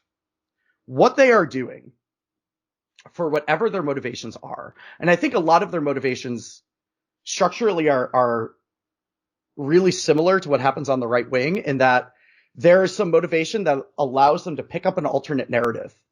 In this case, it's authoritarian Leninism, right? And then they fall into this media ecosystem in which everybody that disagrees with you is an existential threat. And so you can only believe the people that agree with you. And just like in Trump world, the source of the information becomes way more important than the content, right? And this allows you to believe and justify all manner of things. And so what is happening here is not only are these people complicit in what is demonstrably a disinformation campaign, right? That is justifying the murder of potentially thousands of innocent civilians, right? But that they've been doing this for years already. Like, these are people that often circulate in at least concurrent communities to us. And here they are justifying what, in my experience, for example, today, I've got friends and coworkers in Kiev getting bombs dropped on their heads. And I'm watching on Twitter as tankies try and call them all Nazis and use an absurd, obviously wrong conspiracy theory to justify that, right? There was a video today that got released from inside Ukraine. It was heartbreaking. I mean, so much of it is heartbreaking. It's heartbreaking, but it was this guy, and he was saying goodbye to his kid. He was putting his kid on an evacuation bus and staying in Kiev to fight, and was saying goodbye to his kid for potentially the last time. That kind of footage, as a parent who in that situation would be making the same decision, is heartbreaking. Tankies called that guy a Nazi and said that the footage was staged. It's heartless. In our communities, we routinely ostracize people for being abusive, for sexual assault, for snitching, things like this. Yet, for some reason, we allow people that are willing to apologize for genocide exist in communities concurrent to ours, right? They're literally justifying extreme state repression. And somehow, many of us seem okay with, say, co-sponsoring rallies with groups like that. We have to be very, very, very, very, very clear at this moment that what they are doing is absolutely 1,000,000% completely unacceptable. and that we will not let them into our spaces until they renounce every single thing that they're saying right now, everything, and drop out of their organizations. At this point, we cannot treat these groups like allies. I myself never did. I always thought that the idea of left unity was kind of bullshit, because in reality, anybody that's going to execute me after they, quote, win a revolution isn't my friend. But this should make that all very, very, very clear. These people are not our allies. They're not fighting the same fight we're fighting. They're not even living in the same reality that we're living in. Right? These are people who cry about left unity, yet all day we're online attacking anarchists for not being pro-Russia. Right? The fact that we even have to have a talk about this means that they're way too close to us. That we can't trust organizations whose modus operandi, their sole reason to exist, is to literally eliminate every single political position outside of theirs. And that they are willing to do anything to justify that. That's not a position we could ever be okay with. Right. Well, let's actually turn and look at the far right, because Putin is somebody that has a long history of involvement. I mean, you brought up Dugin, which is a third positionist, National Bolshevik, self-described. Yep. I mean, there's long histories of far-right nationalists being tied to Putin. There's obviously fascist and neo-Nazi militias within the Ukraine. Yeah. I mean, there's also fascist and neo-Nazi paramilitary groups in the United States. Right. I just saw something on Twitter where Andy No was trying to say that Putin is an anti-fascist because he was using like the rhetoric of denazification. And then there's also a lot of people that we would describe on the alt-right that are saying things like, oh, Putin's fantastic. I support him more than I support Biden. So, I mean, there seems to be, the right seems to be kind of all over the place here. Yeah. There seems to be kind of like a warming up to Putin because of Trump's position with him. For some on the kind of the Trumpian right. Obviously a lot going on. So just kind of like break that down for us. I want to get into this both on the level of like what happened in Ukraine and why that rhetoric of Ukraine being full of Nazis exists. Definitely want to talk a little bit about Duginism and National Bolshevism and the Wagner Group, which is a private military contractor that's utilized by the Russian military a lot. That is entirely made up of neo-Nazis. Entirely. It's a military contracting company. Talk about that. And then there's this whole question of what happens when nationalists end up on different sides of things, right? Which I think is a fascinating conversation, right? So we'll just kick it off with Ukraine. So Ukraine has a very complicated history when it comes to partisan resistance to anything. In the Russian Revolution, that partisan resistance was against both the White Army, the monarchists, and the Red Army, right? The Leninists, who were trying to seize control of Ukraine. During World War II, unfortunately, that resistance was made up of a lot of resistance fighters were fascists. And they were sort of fighting behind Soviet lines, right, for the Nazis. And that's really messed up. That also happened all over Europe. So it's not like that's unique to Ukraine. That happened in Yugoslavia, which ended up becoming communist after that, right? So it's not like the Nazis weren't very intentionally fostering local partisan forces too, because they were. And so, yeah, groups of people in Ukraine fought for that reason. Groups of people in Ukraine just fought to get rid of the Soviets too, not for any kind of concept of Ukrainian nationalism, right? And so there's this kind of complex history in which Ukraine ends up becoming a part of the Soviet Union, even though it fought against the Red Army during the Russian Revolution for its own autonomy, then starts to be called the Ukraine. So this is a really interesting distinction. Some Ukrainian politicians were pointing this out today online, but the term the Ukraine is a term for a department of the Soviet Union. The term Ukraine is the name of the country, right? And like we use those terms interchangeably because really those histories are really squishy and complicated. But that distinction does exist. And so for a long time, they were part of the Soviet Union. And as the Soviet Union fell, there was an uprising in Kiev and sort of a, post-Soviet government was installed. And over time, there have been a number of what people refer to as color revolutions, but were, largely just kind of electorally based kind of popular protest movements that were really about like the opposition trying to take power and claiming fraudulent election and that having more or less veracity here and there and so on. But the most recent iteration of this was in 2014.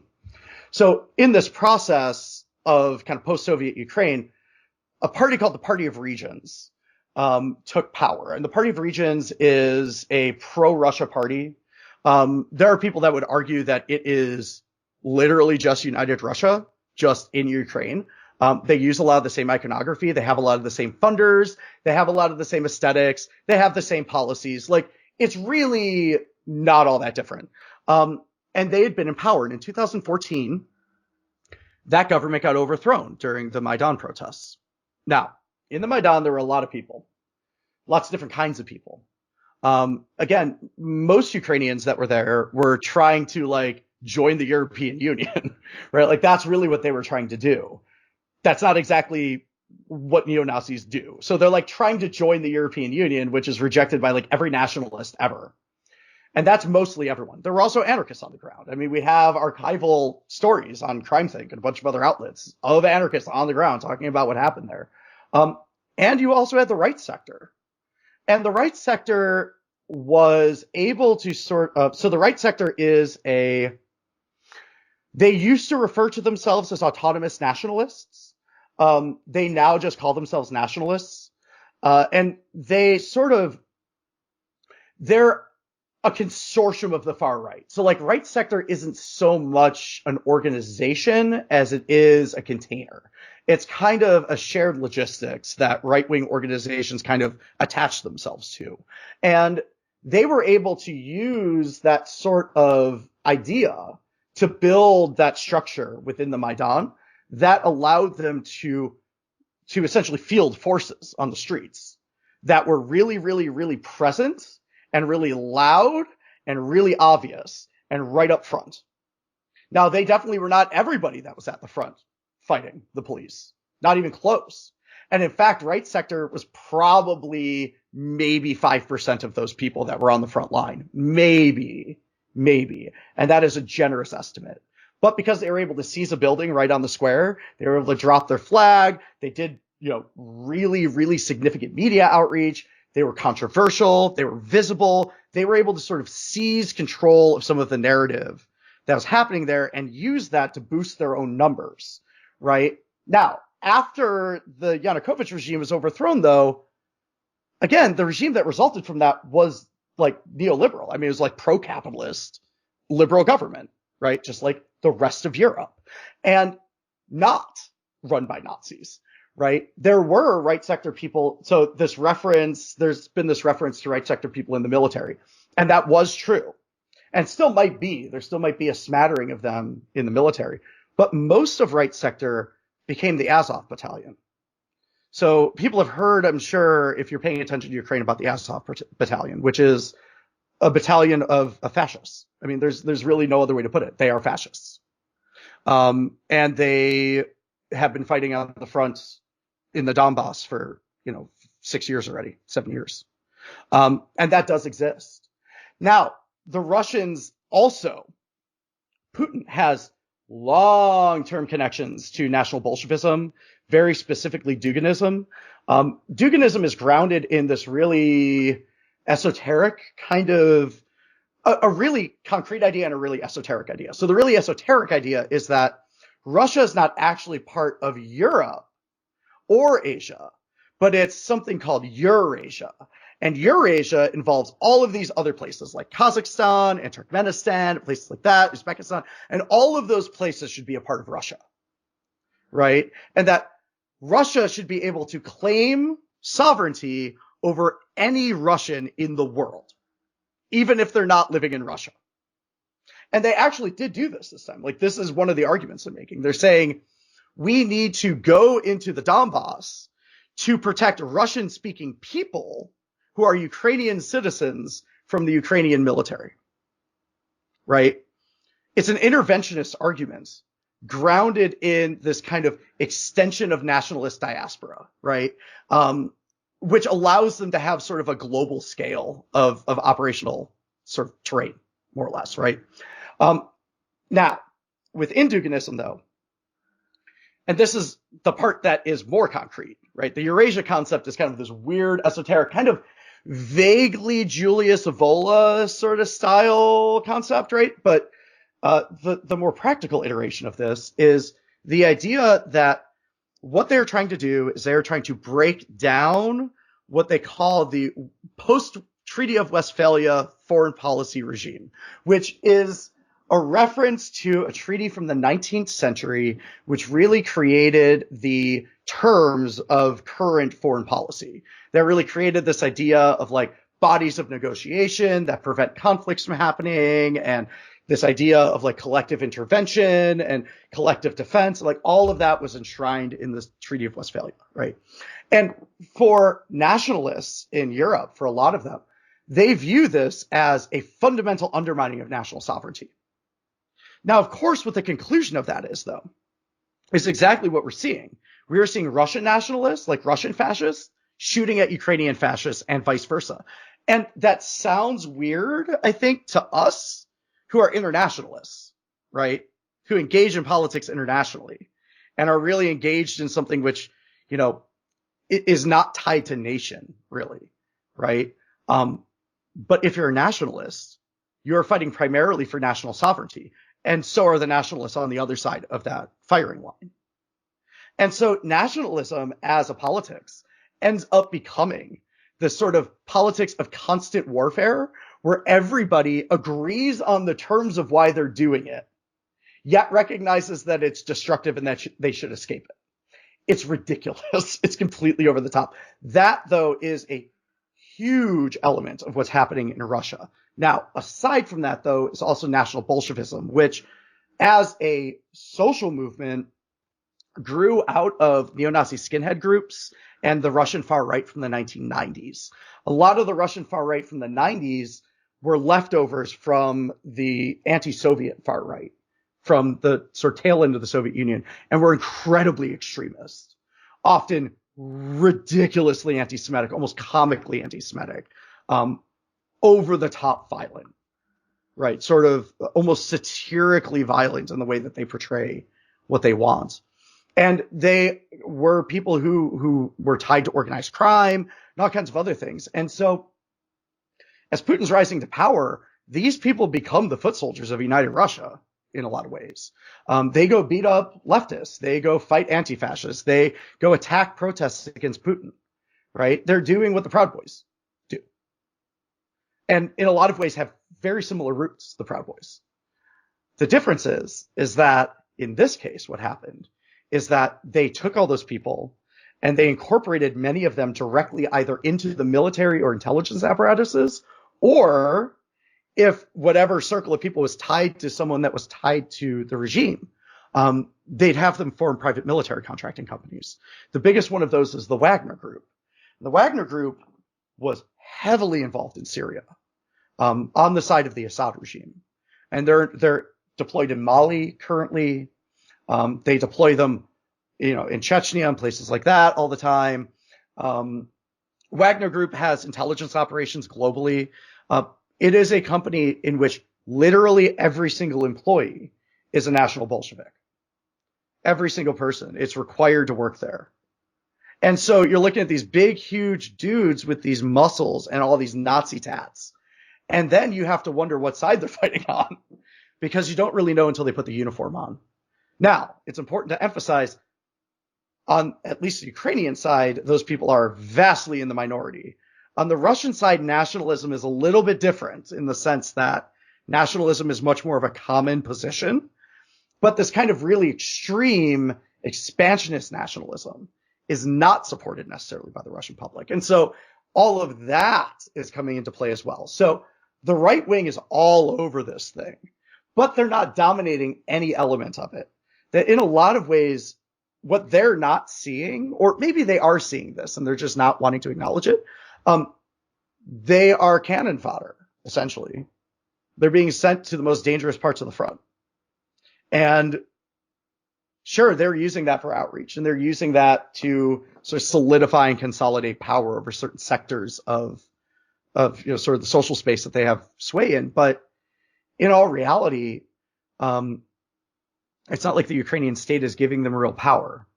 They're sending them to the front, just like everybody else, right? And in the case of the Azov battalion, they've already been there for a while, right? And so on the Russian side, nationalists have already taken power. They've been in power for 20 years, right? And so it's not just that the far right's kind of just scattered all over this thing. It's that the far right scattered all over this thing and connected to various states in the process, right? Which complicates it even more. Then you add on the fact that some of those people in the far right are private military contractors, and that complicates it even more. But yeah, all of that is happening simultaneously. It's all over the place, but we are literally going to watch fascists shooting at fascists. Yeah, that's a real thing. It's already happening. You might have heard I think about a month and a half back, a young man that was arrested in Florida and was charged with possessing explosive devices. They originally reported as that he had like a pipe bomb type thing and a grenade in his backpack. They said that he had just gotten back from Portland, and he apparently had a helmet that had like the anti-fascist 3 logo symbol on it. It was pretty poorly done. Anyway, he was arrested for wearing all black and had like a face mask on. And he was arrested because he was seen running across kind of like the mall area of this. I think it was the Capitol. It was ironic because it was a rally in support of people that had been arrested on January 6th. And one of those people in particular was an Oath Keeper. And when he was arrested, he was found with like thousands of rounds of ammunition and like all these weapons. So it was basically like, oh, this guy had all these weapons on him, these explosives, and he was possibly going to do something at this far right rally in support of these people that had all these weapons that were trying to overthrow the election of 2020. So last week it came out that he in fact did not have explosives on him, and basically it was like a smoke canister. It was something that would have made smoke. And in fact, in one of the articles it was stated the government people that arrested him said they tested the items and they said that it was found to not be an explosive, not be dangerous, and it was even legal under state law what he had. So basically the thing that he had that they originally called a pipe bomb had in the media pictures of it. I mean, to be honest, it did look like something like that. So like when you had that photo and then you put that title on it, I mean, it definitely looked pretty scary, but that's not what it was at all. And everybody from like the Daily Beast to, of course, people on the right, the New York Post had a couple articles about it, were running with this guy's photo. And they also were parroting the police, calling this guy a member of a sleeper cell and an anarchist Antifa extremist. Anarchist sleeper cell. But in reality, he basically had, a smoke bomb on him that would have, if it would have gone off, it wouldn't even have been, I mean, I don't know what the legality around having a non-illegal item on you and setting off a smoke bomb in a public place. Is that even illegal? No, I mean, at least where I live, that is something people do literally all summer. So I can't imagine it's illegal in Florida. They've got looser gun laws than where I'm at. So, right. Yeah. So those charges against him have been dropped. Now he's facing a misdemeanor of loitering and prowling. I don't know how that's going to stick. I mean, how do you say that someone is loitering and prowling when they don't have anything illegal on them? Anyway, so they're literally charging him with standing and looking at stuff. Like, that is what that literally Well, they arrested means. him because he ran and he was in black. So obviously they looked at him and said like, oh, you're an Antifa or something like that. And then he ran at some point or something, or he was running, and they arrested him. And now they're saying he was loitering. So I don't know how you are both running and getting arrested and also loitering at the same time. I guess that's a running loitering. Yeah, it's a whole new thing. You're just doing all the things. You're running around and you're loitering. He was running from the crime of loitering. Yes, exactly. It's like when people get arrested for resisting arrest. You gotta love that one. Like, I know so many people who, especially after the Miami protests in 2003, their only charge was resisting arrest, which of course meant that their lawyers all went to court and said, what were they being arrested for? You can't arrest someone for resisting arrest if there's no reason to arrest them. That cannot be the only charge someone gets, right? Like, there are ridiculous absurdities, specifically in Florida, right? I wanted to mark this. this happened in Florida. The Dan Baker case happened in Florida. All these ridiculous cases in Miami happened in Florida. This is not, this is pretty in line with Florida, but it's still, it's incredibly absurd. And again, this is coming from the Bureau of Alcohol, Tobacco, and Firearms. They determined the items that in his possession did not meet Florida's legal definition of a destructive device. They were novelty devices that emit smoke but did not explode. And again, this is at a rally for Jeremy Brown, a Tampa man who was arrested last September on federal charges. And it says that Brown, this is who the far-right rally that happened in Tampa was in support of, was a member of the Oath Keepers. He also faces firearms charges after federal agents said they found a short-barreled rifle, sawed-off shotgun, hand grenades, and more than 8,000 rounds of ammunition during the search of his home. And what's fascinating is that there was a Republican politician that went to the rally and then tried to say that when this kid or this young person that was arrested for this non-destructive smoke bomb, he tried to attribute what the Oath Keeper was arrested for to this person, and then got called out on it. And he's like, yeah, this anti-fascist, they raided his house. He had 8,000 rounds of ammunition and hand grenades and stuff. And people were like, bro, that's the guy you went to the rally to support. That's not the guy that just got arrested. That's the guy that you were supporting. So he took that down, of course. Oh my God. It'd be so funny if it wasn't so tragic. Like, for real. Oh my God. It says 2 deputies spotted him as he ran away from the rally wearing all black clothing with a balaclava covering his face and detained him on a loitering charge. So I think there's a lot of things to take away from this, right? The first is, and we were just talking about this, and this isn't to be like, oh, the media, screw the media, blah, blah. But like, we are never going to get a hearing in the media that is consistent, right?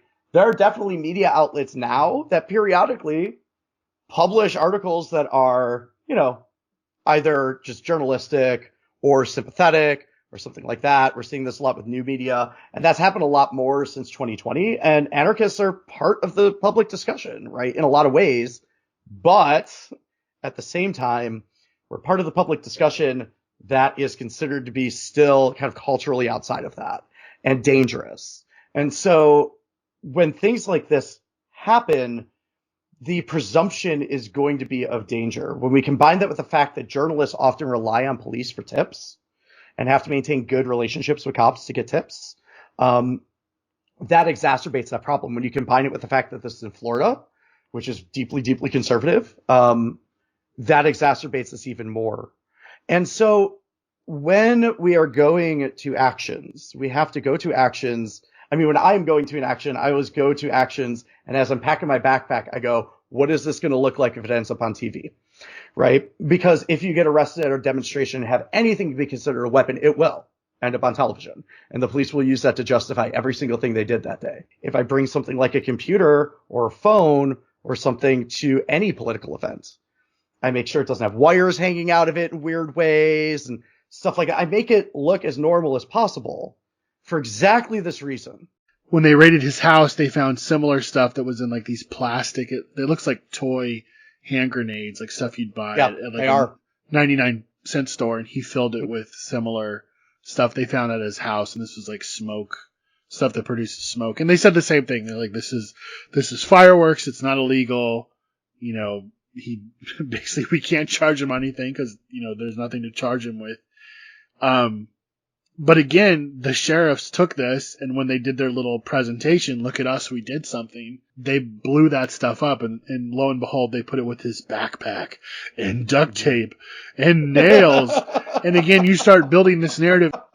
The gasoline in their garage for their gasoline in their garage, and they had the machete to cut their hedges, like everything. Suddenly, a half-drinking bottle of Bacardi becomes a Molotov cocktail just waiting to be made and stuff like that. And that literally something like that was used in a case at some point. I forget which one, but it literally was something like a half-drunk bottle of alcohol was called a weapon. Yeah. Yeah, and I remember what it was. There was recently some protest where the police displayed all the stuff that they had found, and it was just basically everyday items and stuff you would have with you in your pockets when you got arrested. And they're like, look at all these weapons they just have with them. And again, what is the context here? You have a leading political party. I mean, the Republicans run the state of Florida, supporting this paramilitary organization that just was involved in this violent attempted overthrow of an election. They're holding a rally in support of these people that are facing, pretty basic charges. And they're trying to say, these charges should be thrown out, including the guy who was found with all of these weapons on him. And then they're trying to turn around and say, no, it's this kid that we found with a smoke producing thing in his bag. That's the real threat. He's part of a sleeper cell.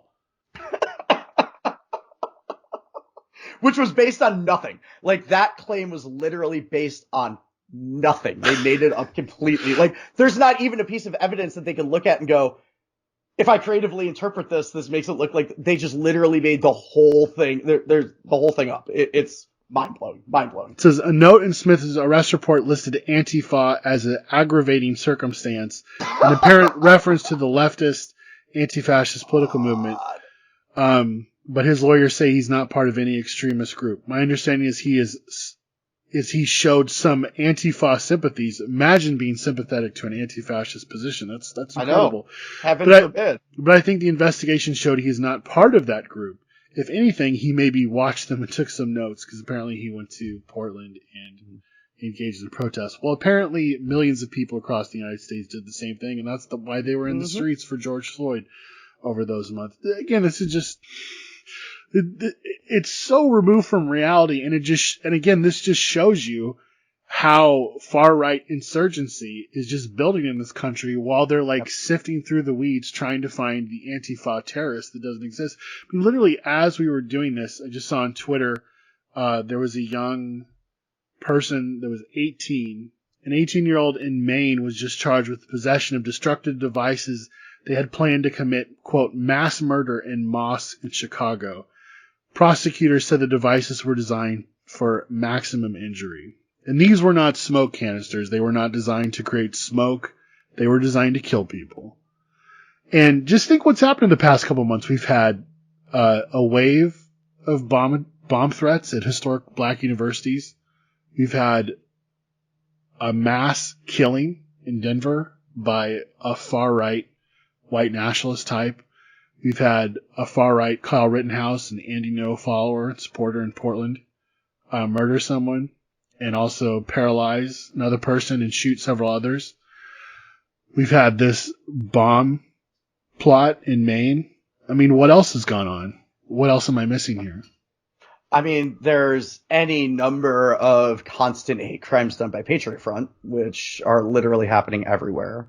There's this sort of, new organization that's supposed to form out of the base that's happening, that there's supposed to be some fusion between the Atomwaffen division and the base or something like that.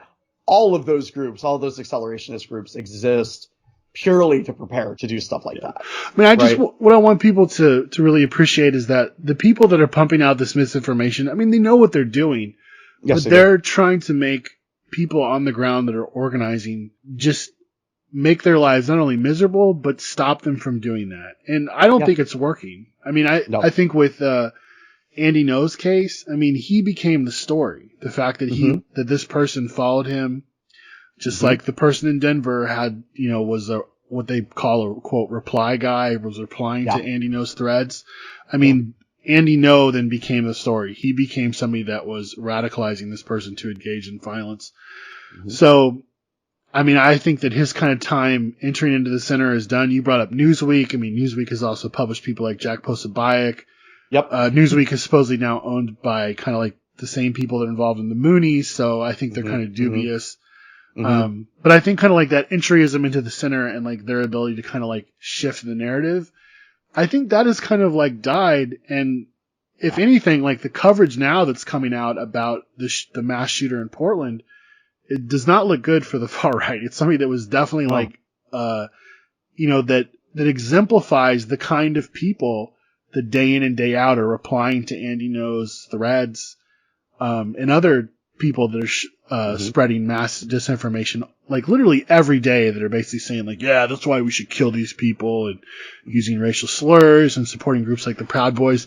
I mean, this guy that did this in Portland is like the everyday man of that world.